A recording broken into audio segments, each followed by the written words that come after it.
Hello दोस्तों, आज की इस वीडियो में हम लोग यह समझने वाले हैं कि अगर कोई दवा खाने से उस दवा का हमारे बॉडी में रिएक्शन हो जाए तब उस रिएक्शन को ठीक करने के लिए कौन कौन सी मेडिसिन यूज में लाई जाती है। आज इसे ही आसान शब्दों में समझने वाले हैं और ये सब जानना आपके लिए इसलिए इम्पोर्टेंट है क्योंकि दोस्तों अगर आप मेडिकल फील्ड से हैं तो आपके लिए यह समझना बहुत ही जरूरी है कि दवा का रिएक्शन होने पर उसके बचाव में कौन सी इंजेक्शन यूज में लाई जाती है। तो चलिए आज इसे काफी सरल शब्दों में समझते हैं। तो सबसे पहले दोस्तों आप यह समझ ले कि अगर कोई मेडिसिन किसी के बॉडी में रिएक्शन करता है तब हमें कौन कौन सी ऐसी कॉमन सिम्टम देखने को मिलता है जिससे हम जान पाते हैं कि हाँ उस मेडिसिन का रिएक्शन हुआ है। तो वो कॉमन सिम्टम कुछ इस प्रकार है।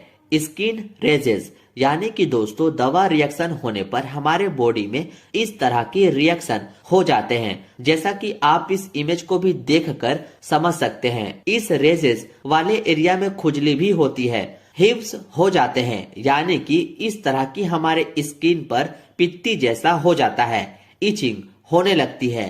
स्वेलिंग, यानी कि बॉडी पर हमें सूजन भी देखने को मिलती है। शॉर्टनेस ऑफ ब्रीथिंग, सांस लेने में दिक्कत भी होने लगती है। ये थी दोस्तों कॉमन सिम्टम जो हमें दवा का रिएक्शन होने पर देखने को मिलता है। ये सब कॉमन सिम्टम के अलावा दोस्तों हमें डेंजर सिम्टम भी देखने को मिलता है जिसमें मरीज की जान का खतरा भी होता है। उसी सारे सिम्टम को सीवियर सिम्टम में देखेंगे जो है ब्रीथिंग ट्रबल, यानी कि दोस्तों सांस लेने में परेशानी होने लगती है।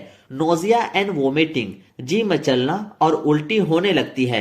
डाइजीनेस, यानी कि अचानक से मरीज को चक्कर आने लगता है, आंखों के सामने अंधेरा सा होने लगता है। वीकनेस, फास्ट पल्स, कमजोरी होने लगती है और हमारा हार्ट बीट फास्ट या एकदम स्लो हो जाता है। सीजर, यानी कि बॉडी में झटके आने लगते हैं। लॉस ऑफ कॉन्शियसनेस, यानी कि मरीज बेहोश भी होता है। ये सब कुछ सीवियर सिम्टम है दोस्तों जो हमें दवा का रिएक्शन होने पर देखने को मिलता है। इसलिए कोई भी दवा खाने से पहले उस दवा को अच्छे से समझना जरूरी होता है कि कब कब खानी है और कितने समय के अंतराल में उस दवा को खानी होती है।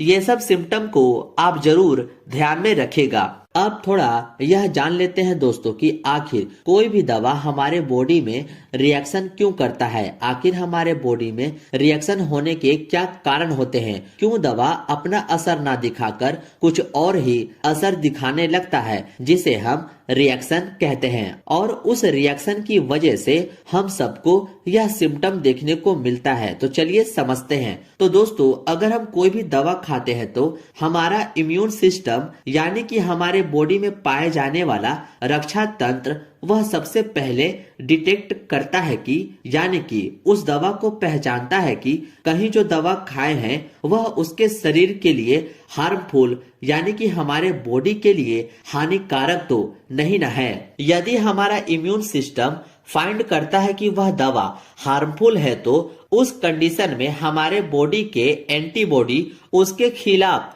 बनने लगता है और इसी तरह से रिएक्शन होता है और इस रिएक्शन के फलस्वरूप हमें कॉमन से लेकर सीवियर सिम्टम देखने को मिलते हैं। उम्मीद है दोस्तों इतना आप समझ गए होंगे कि आखिर हमारे बॉडी में रिएक्शन क्यों परफॉर्म होता है। सीधा सीधी दोस्तों मेडिसिन रिएक्शन में हमारे इम्यून सिस्टम का इन्वॉल्विंग होता है, ये आप याद रखिएगा। उम्मीद है दोस्तों इतना आप समझ गए होंगे कि आखिर हमारे बॉडी में रिएक्शन क्यों परफॉर्म होता है। तो चलिए अब जानते हैं रिएक्शन हो जाने पर उस रिएक्शन को ठीक करने के लिए कौन कौन सी मेडिसिन यूज में लाई जाती है। तो दोस्तों आगे बढ़ने से पहले आपको बता दूं कि कुछ ऐसी कॉमन मेडिसिन है जो रिएक्शन शो करते हैं और वो है एंटीबायोटिक सच एज पेनिसिलिन, यानी कि दोस्तों एंटीबायोटिक मेडिसिन रिएक्शन शो कर सकते हैं। पेन रिलीफ मेडिसिन जैसे एस्प्रिन, आइबोप्रोफेन, ये सब कुछ पेन किलर मेडिसिन होती है जो रिएक्शन शो करती है। Cancer drugs, auto immune drugs, ये सब कुछ ऐसी मेडिसिन होती है दोस्तों जिसमें चांस होते हैं रिएक्शन होने के। ये सब मेडिसिन रिएक्शन शो करते हैं, ये चीज आप ध्यान में रखिएगा।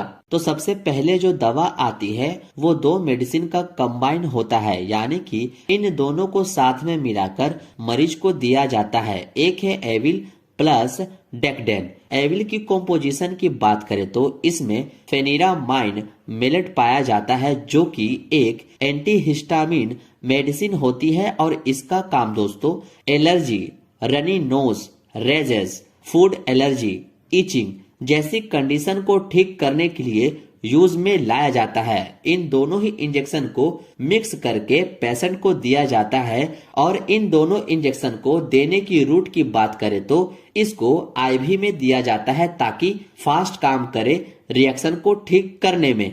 नेक्स्ट जो मेडिसिन आती है वो है सेट्रिजिन HCl इंजेक्शन, यानी कि हाइड्रोक्लोराइड इंजेक्शन। मान लीजिए दोस्तों किसी पेशेंट को एविल और डेक्डेन इंजेक्शन लगाया गया है पर वह इंजेक्शन असर नहीं किया, तब हम लोग रिएक्शन को ठीक करने के लिए इस सेट्रिजिन HCl इंजेक्शन का यूज करते हैं। ये काफी अच्छा दवा होती है दोस्तों, जो एलर्जी वगैरह में रिएक्शन होने पर यूज में लाई जाती है। दोस्तों ध्यान रहे कि इस वीडियो में बताए गए सभी दवा सिर्फ आपकी इंफॉर्मेशन बढ़ाने के लिए बनाई जाती है ताकि आपको सभी कॉमन दवा का नॉलेज हो। इसलिए कभी भी अपने मन से कोई भी दवा यूज ना करे बिना डॉक्टर की सलाह से, इसलिए इस बात को आप ध्यान में रखना। अब नेक्स्ट आती है प्रोमिथाजिन इंजेक्शन, जो आपको मार्केट में प्रोमेल के नाम से मिल जाती है। इसका यूज दोस्तों रिएक्शन को ठीक करने में ही यूज किया जाता है और यह इंजेक्शन भी काफी अच्छा इफेक्ट दिखाता है एलर्जी को ठीक करने में।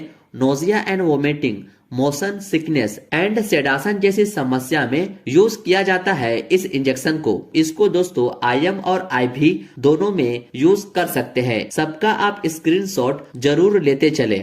अब नेक्स्ट इंजेक्शन आती है वो है एपिनफ्रिन इंजेक्शन। यह दवा दोस्तों काफी ज्यादा अच्छी होती है और सबसे ज्यादा यूज में लाई जाती है किसी भी मेडिसिन के रिएक्शन को ठीक करने में। इस दवा को दोस्तों आप रामबाण दवा कह सकते हैं एलर्जी रिएक्शन को ठीक करने के लिए। यह खासकर दोस्तों इमरजेंसी ट्रीटमेंट के रूप में ही रखा जाता है और यूज किया जाता है, इसलिए इस इंजेक्शन का नाम आप जरूर याद रखिएगा, जो काफी बेस्ट दवा है। और हाँ दोस्तों, एक बात आप ध्यान में रखना कि यह इंजेक्शन सीवियर रिएक्शन होने पर ही देते हैं। पहले हम लोग एविल इंजेक्शन लगाकर ही पेशेंट को ठीक करने की कोशिश करते हैं। अगर एविल से ठीक ना हो तब डॉक्टर की सलाह से इस एपिनफ्रिन इंजेक्शन का यूज करते हैं। इस बात को आप ध्यान में रखना।